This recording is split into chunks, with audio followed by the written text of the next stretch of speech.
Kemudian tuan-tuan puan dirahmati Allah, dia akan sampai kepada peringkat irtidadul zihni.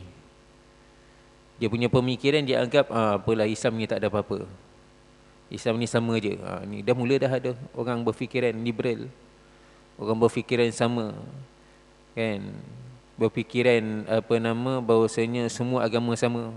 Hari ini sedang berlaku. Dan akhir sekali tuan-tuan puan dirahmati Allah Taala, kalau berterusan lagi, maka akan sampailah kepada al-irtidadul i'tiqadi, murtad dari sudut i'tiqad yang keluar langsung daripada agama Islam. Hari ini tuan-tuan puan dirahmati Allah Subhanahu Wa Taala, tanpa sedar ramai yang sedang keluar pun daripada agama mereka tanpa sedar. Mereka kata mereka Islam. Mereka kata mereka Islam. Mereka mengaku sebagai orang Islam. Kami ni orang Islam. Kami sambut hari raya. Nak tanda di Islam, dia sambut hari raya. Kan? Kami sambut hari raya. Puasa tak? Sambut hari raya je.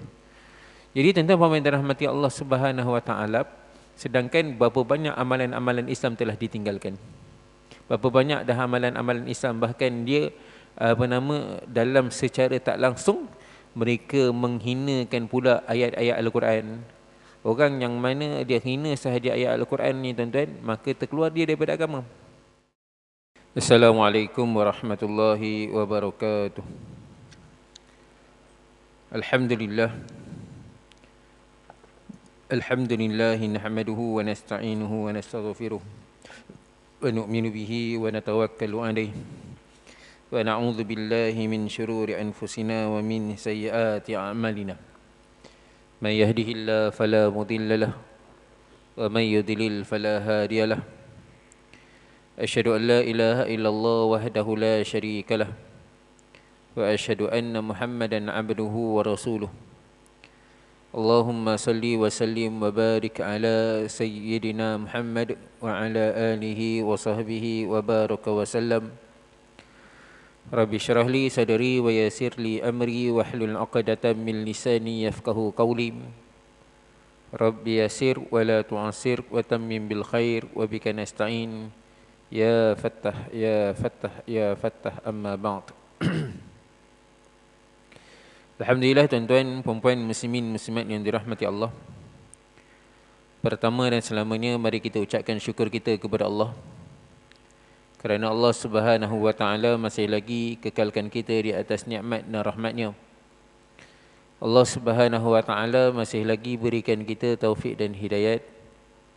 Dapat lagi kita terus beriman, beramal, menunaikan perintah-perintah-Nya, mengikut sunnah jalan petunjuk yang telah ditunjukkan oleh baginda Nabi sallallahu alaihi wasallam. Moga-moga dengan kita terus menerus menjalankan perintah Allah, mentaati segala suruhan Dia, menjauhi larangan Dia, mencontohi kehidupan baginda Nabi sallallahu alaihi wasallam. Maka Allah Subhanahu Wa Taala tambahkan lagi nikmat-nikmat-Nya kepada kita. Allah permudahkan urusan kita. Allah Subhanahu Wa Taala angkat kesusahan kita. Lebih-lebih lagi dalam kita berhadapan dengan pelbagai cabaran-cabaran yang ada pada masa kini. Tuan-tuan puan-puan yang dirahmati Allah, insya-Allah pagi ini kita akan sambung lagi kitab pengajian kita, kitab Minhajul Abidin, susunan karangan Al-Imam Al-Ghazali rahimahullah ta'ala, mengenai jalan para abid, jalan para ahli ibadat. Kita masih lagi membincangkan tuan-tuan puan-puan dirahmati Allah Subhanahu Wa Taala mengenai penghalang, aqabah, penghalang bagi seseorang dalam beribadat kepada Allah Subhanahu Wa Taala. Seperti mana kata Imam Al-Ghazali rahimahullah ta'ala pada awal ini, yang akan menghalang seseorang daripada beribadat pada Allah Subhanahu Wa Taala ada 4 perkara. Pertama, pertama dunia. Kedua, manusia toleh. Ketiga, syaitan. Dan keempat, nafsu. Kita masih lagi membincangkan kumpulan yang kedua yang akan menghalang seseorang itu daripada beribadat kepada Allah Subhanahu Wa Taala, iaitu manusia toleh, manusia yang jahat. Yang mana tuan-tuan dan puan-puan dirahmati Allah Subhanahu wa taala, manusia yang taleh ini dia akan mengganggu kita daripada beramal, dia akan menghalang kita daripada beramal.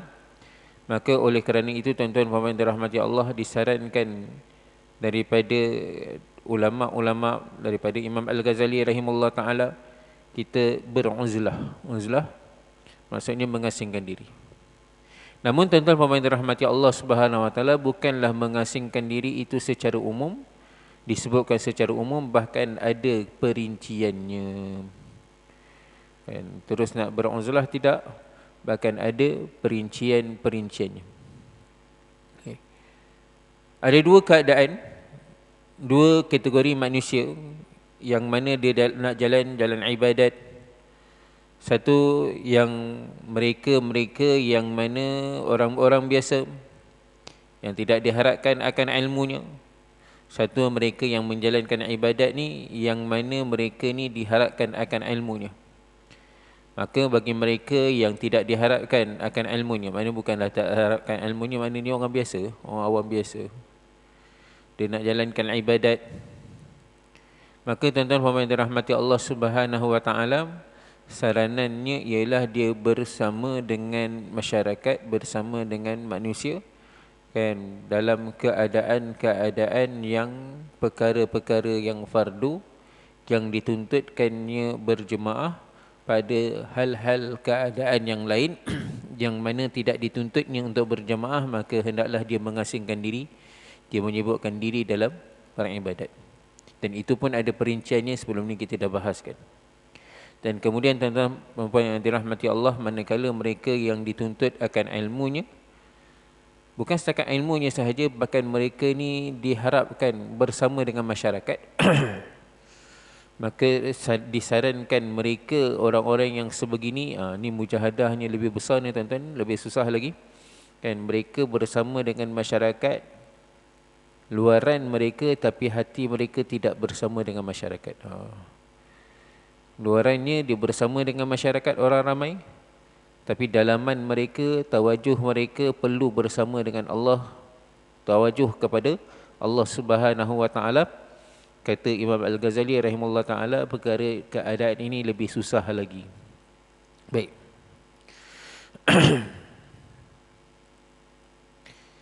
Imam Ghazali bawakan kenyataan Sayyidina Umar radhiyallahu ta'ala anhu, yang lebih kurang mafhumnya tuan-tuan puan-puan dirahmati Allah Subhanahu wa ta'ala. Kan, bagaimana keadaan perlu Sayyidina Umar radhiyallahu ta'ala anhu, satu orang khalifah, dan beliau ada masanya juga bersama dengan masyarakat. Bila satu orang khalifah, maka dia perlu bersama dengan masyarakat, orang bawahannya.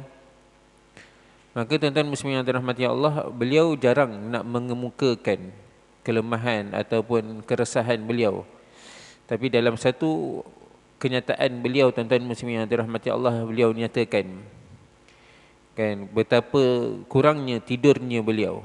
Ini resah. Nak menunjukkan bahawasanya masa beliau ni banyak habiskan untuk perkara yang lain selain daripada diri beliau. Dalam kenyataan beliau, dia kata, kalaulah aku tidur pada waktu malam, kalau aku tidur pada waktu malam, bagaimana hubunganku dengan Allah? Aku akan mensia-siakan jiwaku, diriku dengan Allah Subhanahu wa taala. Dan kalau aku tidur pada waktu siang, maka aku akan mensia-siakan orang ramai.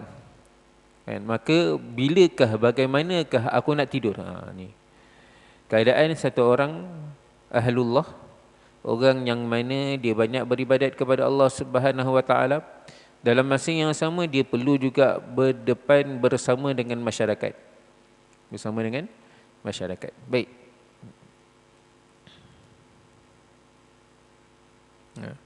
Kata Imam Al-Ghazali rahimahullah ta'ala, ya, tubuh badan bersama mereka, sedangkan hati jauh sekali daripada mereka.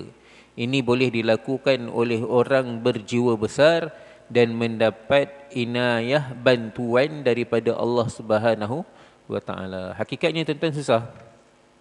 Kan, satu orang dia nak bermasyarakat secara zahir sahaja. Dan hari ini tuan-tuan puan yang dirahmati Allah Subhanahu Wa Taala, bila bermasyarakat maka banyak perkara kita nak lihat. Orang ni boleh terima kita ke, tak boleh terima kita ke, macam-macam. Kalau kita nak cuba sebutkan kebenaran, kita takut nak menyatakan kebenaran kerana apa? Kita khawatir orang ni menjauh diri daripada kita. Itu dalam satu sudut. Satu sudut yang lain tuan-tuan puan yang dirahmati Allah Subhanahu Wa Taala, dalam masa yang sama diri dia nak sentiasa sentiasa takluknya dengan Allah Subhanahu Wa Taala. Sentiasa kekalkan hubungannya bersama dengan Allah Subhanahu Wa Taala. Sentiasa berzikir. Kan, dalam keadaan bermasyarakat ni tuan-tuan, kelalaian itu akan berlaku. Kan? Nak selamat bermasyarakat ni tuan-tuan, suasana yang perlu kita bina adalah suasana masjid. Nak duduk bermasyarakat untuk ta'alluqkan hati kita sentiasa bersama dengan Allah Subhanahu Wa Taala. Ulama kita kata, kan, hendaklah lazimkan diri kita bersama dengan suasana masjid. Amalan-amalan masjid, kan, supaya apa? Hati diri kita tidak terleka, tidak terlalai. Maka tuan-tuan puan yang dirahmati Allah Subhanahu Wa Taala, namun perkara itu bukan perkara yang mudah, kan? Perkara itu bukan perkara yang mudah untuk dilalui oleh seseorang.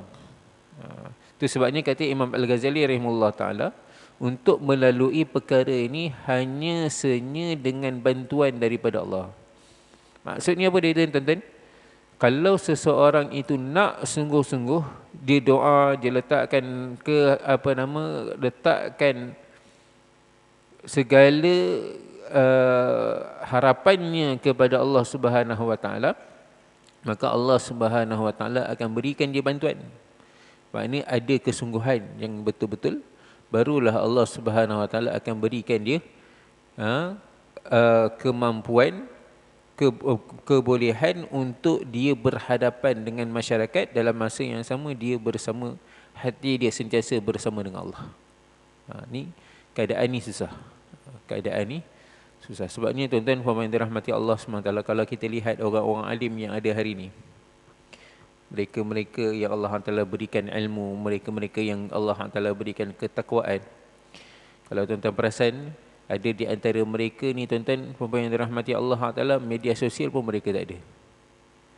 Kalau ada pun itu adalah mungkin daripada anak-anak murid mereka, dengan izin, kan. Antara sebabnya tuan-tuan muslimin yang dirahmati Allah, bila ada media sekarang ni lah, kalau kita nak lihat, tuan-tuan puan yang dirahmati Allah Subhanahu Wa Taala, media sosial ni dikeluarkan kenyataan orang ni tuan-tuan, kan, boleh kita kata tanpa batas. Mana pula tak ada batas Ustaz? Ada je batas. Yang itu daripada satu-satu sudut. Memanglah dalam satu-satu sudut dia membataskan, ni tak boleh cakap, itu tak boleh cakap. Kalau dia berkaitan dengan ada sesuatu perkara secara umum. Tapi tuan-tuan muslimin yang dirahmati Allah, kalau dia berkaitan dengan individu, kan, hari ini kalau tidak terkawal, maka kita akan lihat kecaman manusia ni lebih banyak daripada pujian, galakan daripada orang ramai dalam media sosial. Hari ini tuan-tuan puan yang dirahmati Allah, orang lebih berani berkata-kata di dalam media sosial berbanding dia berkata-kata di hadapan. Kan, depan-depan dia diam je, kita tengok dia diam. Tapi dalam media sosial, dalam sosial media ni tuan-tuan muslimin yang dirahmati Allah, dia berani berkata-kata, kadang-kadang kita tak pernah kenal pun, tak pernah jumpa pun, dia punya berkata-kata masya-Allah. Jadi oleh kerana itu tuan-tuan, mereka-mereka yang bertakwa ni, orang-orang yang Allah Ta'ala berikan kekuatan ni, mereka akan menjauhkan media sosial. Kalau mereka perlukan media ini pun hanya sebagai pengetahuan apa yang sedang berlaku. Bukan mereka sibukkan dalam media sosial. Ada orang yang saya kenal tuan-tuan, satu orang yang saya kenal, surat khabar pun orang lain yang tolong bacakan. Surat khabar, dia minta supaya surat khabar tu ada betul, tapi orang lain yang tolong bacakan, bukan dia sendiri baca. Ini surat khabar. Surat khabar ni kita kata media prima, kan. Surat khabar ni kita kata, boleh kata beritanya lebih selamat lah berbanding dengan media sosial. Itu pun nak baca dia pun tuan-tuan muslimin yang dirahmati Allah, orang lain tolong bacakan, itu pun dia minta supaya dia tahu apa yang sedang berlaku. Sebab apa perlu juga kita tahu keadaan berlaku? Supaya timbul kerisauan kita tuan-tuan dengan keadaan di sekeliling kita, tahu keadaan sekeliling. Supaya ada lagi timbul kerisauan. Bahkan tuan-tuan yang dirahmati Allah Subhanahu wa taala, dalam satu riwayat juga ada dinyatakan tuan-tuan muslimin yang dirahmati Allah, mungkin riwayat ni lemah, walaupun riwayat ni lemah tetap juga boleh dijadikan sandaran untuk mengelak, menjaga, berjaga-jaga. Kan sesuatu tempat ni seseorang itu diazab walaupun dia ni satu orang yang beramal. Antara sebabnya diazab tuan-tuan muslimin yang dirahmati Allah kerana apa? Dia tidak berkerut dahi. Maksud berkerut dahi, iaitu dia tidak timbul kerisauan dengan keadaan orang yang di sekelilingnya. Dia hanya beramal untuk diri dia sahaja, namun orang di sekelilingnya dibiarkan tanpa amal, dibiarkan dengan kejahilan, dan akhirnya kejahilan berluasa, kemungkaran berluasa, kan? Walaupun dia ni satu orang beramal, maka dia pun terpalit juga dengan azab. Moga Allah Taala pelihara kita. Baik. Kata Imam Al-Ghazali rahimahullah ta'ala lagi, demi umurku bahawa berkeadaan demikian, apa keadaan tadi? Kan, diri bersama dengan masyarakat tapi hatinya jauh daripada masyarakat. Secara zahir dia bersama dengan masyarakat tapi hati dia jauh daripada masyarakat. Ini keadaan ni adalah satu perkara yang sukar dan suatu kehidupan yang payah. Dan mengenainya guru kami, iaitu Hazrat Abu Bakar Al-Warraq rahimahullah ta'ala berkata dalam pesanannya, wahai anakku, hiduplah bergaul bersama-sama ahli zamanmu dalam urusan yang baik, dan jangan kamu mengikuti mereka dalam perkara-perkara yang batil. Kemudian ujarnya lagi, alangkah susahnya kehidupan ini, bergaul bersama orang-orang yang hidup, yang taleh, yang jahat, dan mesti mengikuti orang-orang yang mati, iaitu orang yang saleh. Tuan-tuan pemain dirahmati Allah, ni zaman Imam Al-Ghazali rahimahullah ta'ala. Imam Ghazali rahimahullah ta'ala tuan-tuan ada ratusan tahun dulu tuan-tuan. Kalau kita lihat zaman, peredaran zaman, hakikatnya tuan-tuan, zaman yang lebih hampir dengan zaman baginda Nabi SAW, zaman tu lebih baik lagi daripada zaman yang seterusnya. Seperti mana dalam hadis Nabi SAW, baginda Nabi SAW bersabda, khairul quruni qarni thumma alladhina yalinahum thumma alladhina yalinahum. Sebaik-baik kurun, sebaik-baik zaman adalah zamanku, kemudian zaman yang seterusnya yang mengikutinya, dan zaman yang seterusnya yang mengikutinya. Kan? Kalau kita zahir betul kita kata zaman kita ni lebih serba-serbi hebat di sudut teknologi, ekonomi mungkin. Tapi tuan-tuan dan rahmati Allah, di sudut keduniaan tu mungkin dia lebih hebat. Kalau zaman Nabi mana ada kapal terbang, zaman kita baru ada kapal terbang. Betul, teknologi hebat. Tapi dari sudut keagamaan, pengamalan agama adalah zaman Nabi SAW. Kemudian sahabat, tabi'in, tabi'in, zaman mereka ni adalah zaman tahap yang tertinggi. Dan zaman lebih jauh daripada zaman Nabi SAW, fitnahnya lebih, keadaan fitnahnya lebih berluasa. Fitnah di sini bukanlah tuduhan-tuduhan, saya pernah cerita sebelum. Fitnah di sini yang dimaksudkan adalah ujian-ujian ni lebih berluasa. Ujian-ujian dalam nak nak menjalankan perintah Allah, nak menjalankan sunnah Nabi SAW, itu lebih berluasa. Ini keadaan. Hari ini tuan-tuan pemain dirahmati Allah Subhanahu wa taala, orang makin anggap bahawasanya apa yang dilakukan oleh baginda Nabi SAW, apa yang telah dilakukan oleh para sahabat radhiyallahu taala anhum, itu ketinggalan zaman. Bukan itu sahaja, bahkan sesuatu ada juga mereka berpandangan, orang-orang zaman sekarang ini tuan-tuan, berpandangan apa hukum Islam itu dah tidak relevan. Bukan setakat apa yang dilakukan oleh Nabi, bukan sunnah Nabi je. Bahkan dia mula menganggap bahawasanya hukum-hukum Islam itu pun dah tak patut diguna pakai pada zaman sekarang. Soalan dia, adakah perintah Allah, adakah sunnah Nabi SAW ni tuan-tuan, hanya Allah Subhanahu Wa Taala jadikan untuk zaman Nabi sahaja? Sedangkan Allah Subhanahu Wa Taala nyatakan dalam Al-Quran, wa ma arsalnaka illa rahmatan lil alamin. Allah Taala nyatakan dalam Al-Quran, tidaklah kami utuskan kamu wahai Muhammad melainkan sebagai rahmat kepada seluruh alam. Kan kita duk kata rahmatan lil alamin, rahmatan lil alamin. Maksud rahmatan lil alamin ni tuan-tuan adalah mengikuti sunnah baginda Nabi sallallahu alaihi wasallam. Bila kita akan dapat rahmat? Rahmat kita akan perolehi bila kita menuruti cara hidupnya baginda Nabi sallallahu alaihi wasallam. Cara kehidupan baginda Nabi sallallahu alaihi wasallam. Kan? Dan tuan-tuan pemain rahmati Allah, hari ini berlakunya musibah, bencana, keadaan-keadaan yang tidak baik. Orang jauh daripada rahmat Allah Subhanahu Wa Taala adalah kerana meninggalkan sunnah Nabi sallallahu alaihi wasallam. Semalam khutbah, kalau kita dengar khutbah semalam tuan-tuan muslimin yang dirahmati Allah, dalam khutbah ni pesanan hari ini sekarang ni musim-musim tengkujuh, musim hujan. Kena jaga-jaga jangan pergi tempat-tempat yang boleh ada kawasan banjir. Jaga-jaga tempat-tempat yang boleh datang air pasang.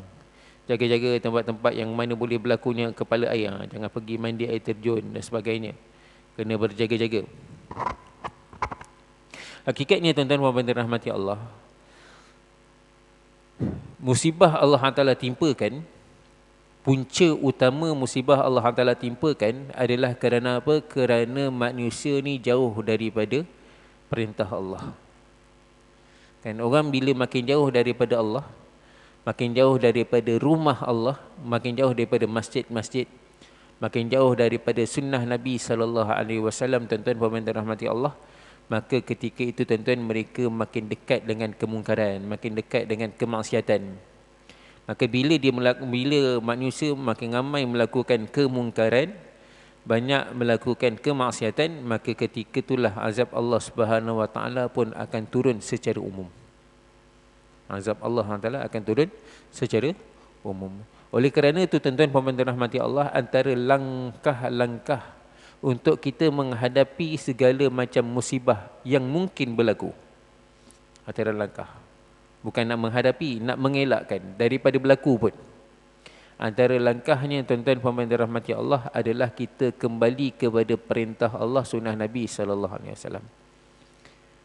Dan ini tuan-tuan, bila kita seru sebegini tuan-tuan dan dirahmati Allah, kembali kepada perintah Allah, kembali kepada sunnah Nabi sallallahu alaihi wasallam, jauhi larangan Allah, maka akan timbullah orang-orang yang berfikiran, apa kena mengena perintah Allah dengan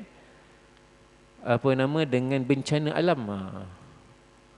Ada orang berfikir secara akal dia, kononnya apa kena mengena perintah Allah, jalankan perintah Allah dengan bencana alam? Ni mereka-mereka yang sebegini tuan-tuan dan dirahmati Allah adalah orang-orang yang mana hanya memikirkan logik akal semata-mata.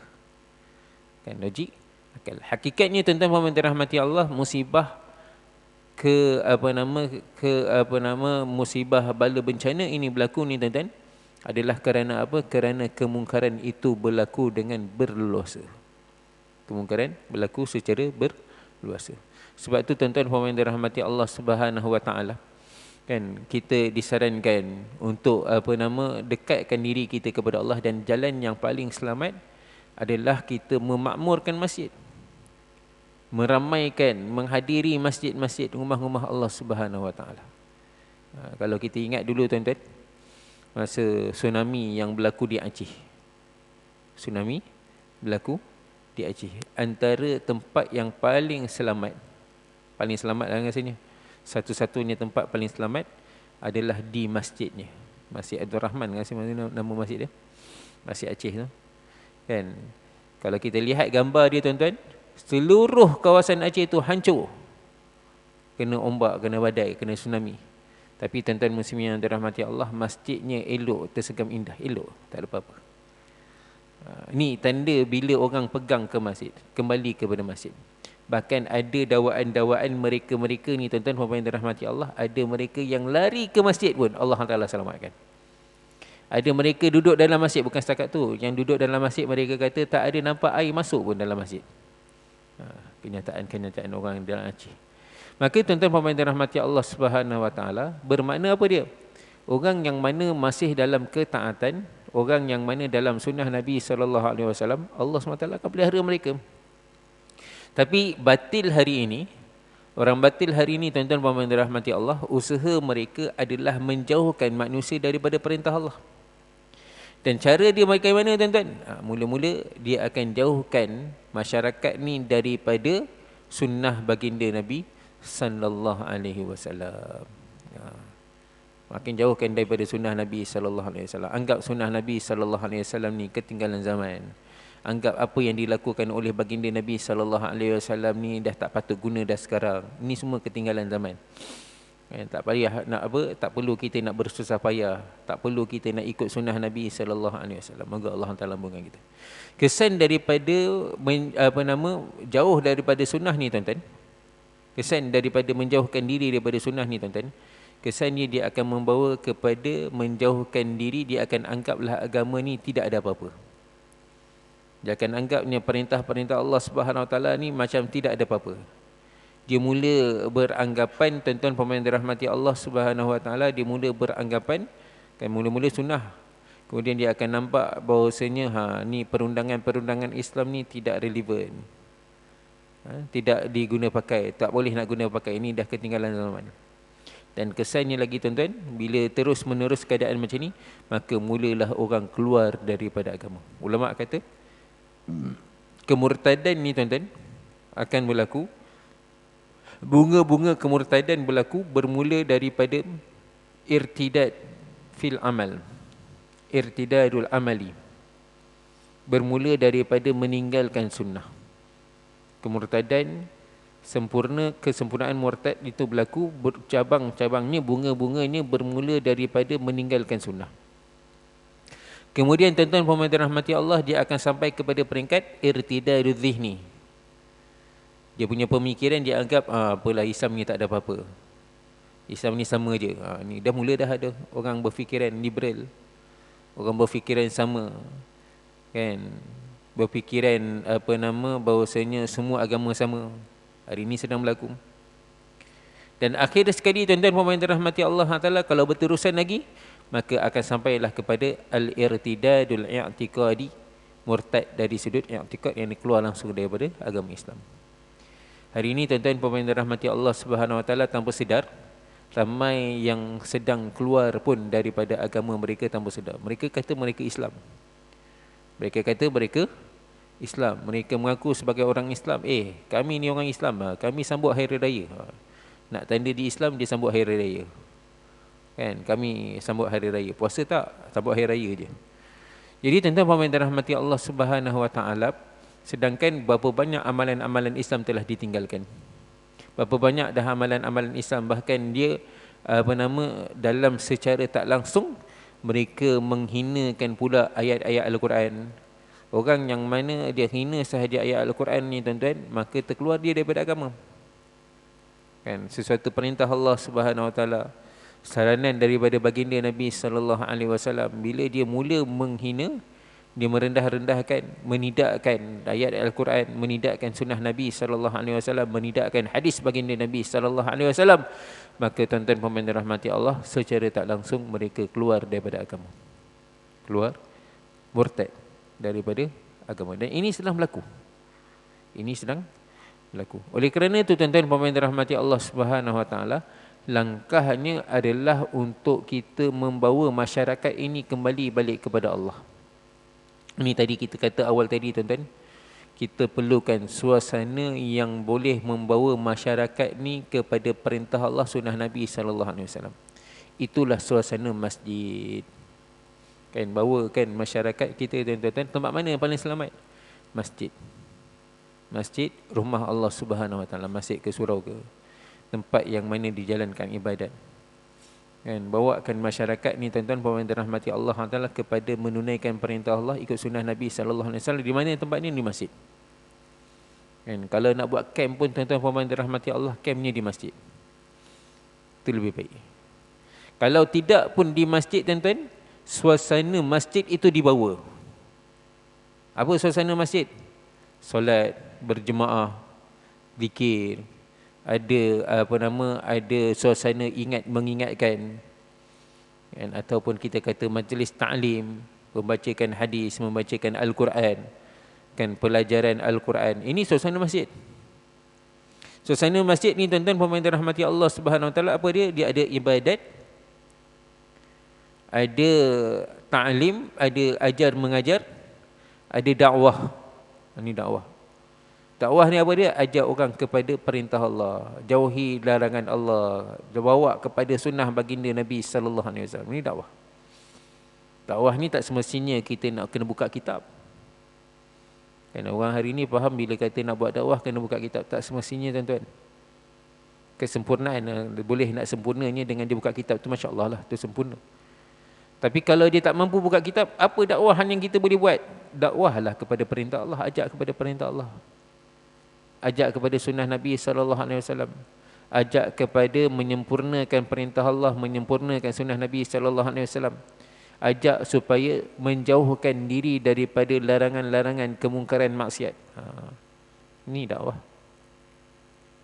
Dakwah, ibadat, ada pengajian, kan, ada ajar mengajar, ajarkan Al-Quran, ajarkan bacaan Al-Quran. Hari ni tuan-tuan ramai lagi orang tak boleh baca Quran. Ramai. Kata ramai.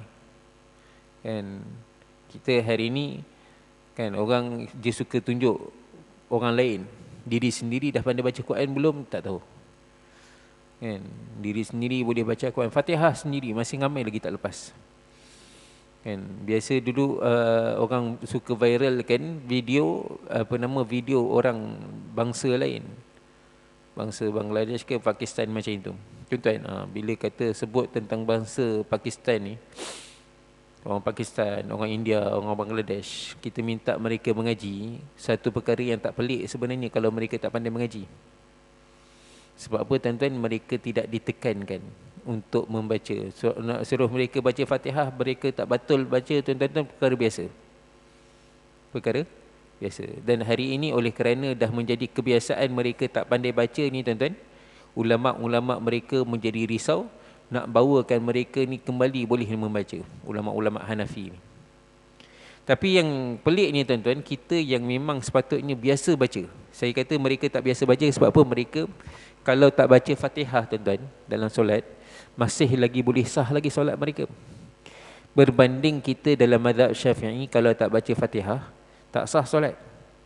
Tak sah solat. Yang sepatutnya kita dah biasa baca Fatihah ni tuan-tuan, tapi ramai lagi orang tak boleh baca Fatihah. Kan? Fatihah pun tak boleh baca. Fatihah pun tak ingat lagi. Suruh baca Fatihah pun tak tahu. Sebab apa tuan-tuan? Kerana tak baca pun sebenarnya. Sebenarnya tak baca. Sebab apa tak baca? Sebab solat pun tak buat. Moga Allah Ta'ala ampunkan kita.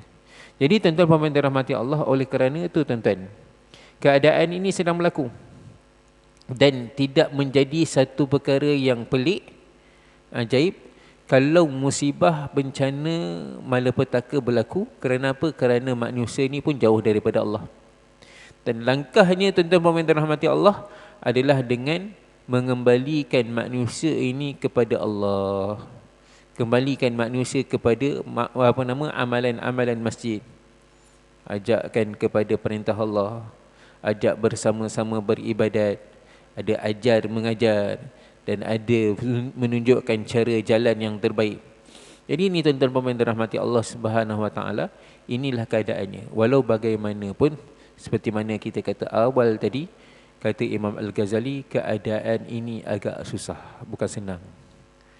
Kan? Orang, pemikiran manusia hari ini daripada kecil lagi telah diterapkan, telah ditanamkan bahawasanya Ni tak ada apa-apa, ini tak ada kena-mengena, ini tak ada kena-mengena. Masa berlaku kat Aceh dulu tuan-tuan, bila ada mereka-mereka datang jumpa masyarakat Aceh, kan, bawa kembali kepada perintah Allah, nak bawa balik kepada suasana agama, ada mereka-mereka masih lagi tidak menyedari dah berlaku tsunami dah, kan, walaupun dah terkena bencana, masih lagi menyangka-nyangka ni tak bencana alam je, ini tak itu ini. Sedangkan masa itu tuan-tuan yang dirahmati Allah, ada berlaku perkara-perkara yang tidak diinginkan. Maka tuan-tuan yang dirahmati Allah, perkara yang sama pun boleh berlaku pada kita kalau kita jauh daripada perintah Allah, jauh daripada sunnah Nabi sallallahu alaihi wasallam. Untuk selamat, kita perbaiki diri kita dan kita ajak orang lain juga sama-sama memperbaiki diri mereka, maka Allah Subhanahu Wa Taala berikan kita keselamatan. Ustaz, tak ikhlas lah, kan? Kalau macam itu tak ikhlas lah, nak selamatkan diri baru nak ajak orang. Tuan-tuan pemain rahmati Allah Subhanahu Wa Taala, ikhlas memang dituntut, tapi tuan-tuan kalau tak adalah dorongan. Dorongan ni berlaku bila? Dorongan berlaku sebab ada harap dan takut. Ada harap dan takut. Khauf wa raja. Ada takut dan harap ni tuan-tuan, barulah satu orang tu akan datang iman. Iman tu ikhlas. Ada takut dan harap, kan? Tapi kalau kita tak buat lagi, bagaimana kita nak rasa takut? Bagaimana kita nak rasa harap? Allah Subhanahu Wa Taala akan datangkan rasa takut itu apabila kita mula datang, kita mula kembali kepada Allah Subhanahu Wa Taala. Allah Taala akan datangkan rasa raja tu, harap itu tuan-tuan pemain dirahmati Allah, bila kita mula bawa manusia kembali kepada Allah, kita mula kembali kepada Allah Subhanahu Wa Taala. Tapi selagi kita tak bawa manusia, kan, kita akan menandai-andaikan, buat implikasi, ini kesannya, ni tak ikhlas lah, itu tak ikhlas lah, buat kerana manusia lah, buat kerana orang lain lah, kan? Tuan-tuan pemain dirahmati Allah, hakikatnya tuan-tuan, bila dia sedar kalau tak buat, ancaman dugaan yang sama juga akan terkena pada diri dia, dia rasa takut, maka dia baru akan buat. Dia kan buat. Tapi kalau dia tak rasa takut, dia tak buat.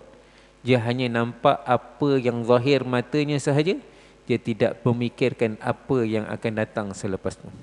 Jadi tuan-tuan pemain dirahmati Allah Subhanahu Wa Taala, maka dalam kenyataan apa yang dikatakan oleh Imam Al-Ghazali rahimahullah taala ini, tuan-tuan pemain dirahmati Allah,